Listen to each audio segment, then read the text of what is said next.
Харин би өнөөдөр хүн шоронд ч гэсэн дахин төрдөг. Хүн амьдралын ямар ч үед дахин төрдөг. Хамгийн гол нь хин нэгнийгтэй энэ хэцүү байх шиг байна. Энд өөр юм хэрэгтэй байх шиг байна гэж бодлого. Сайн мэдээг. Та хаана болсон тэр газараа жинхэнэ зөв сайн мэдээг тараах хэрэгтэй. Учир нь аврал нь бурхнаас авахгүй юу? Бидний ярих чадвар юм уу? Бид нар за энэ хүн ийм байх шиг байна, тийм байх шиг байна гэдгээс биш байхгүй юу?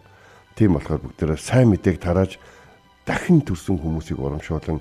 Тэгээд хүмүүсийг очих ёстой газар руу эргүүлж явуулж бай. Есүс нөгөө нэг Герасин дэх нөгөө нэг сүнсээс чөлөөлөгдсөн хүнд хэлдэг шин. Өөрийнх нь лугаа яв.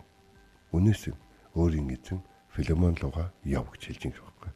Тэгээд бүгдээрээ хамтдаа нэг нэгнээсээ харилцаандаа эргэж одоо зэгцлэх тэр зүйл дээр нь урамшуулъя. Бас нэг зүйл нь та өөрөө ямар нөхцөл байдал амаагүй. Хүн ямар нөхцөл байдалд хамтаа олдсон хамаагүй. Харин сайн мэдээ бол аврах чадaltaй гэдгийг бүгдээрээ санаж амтцгаая.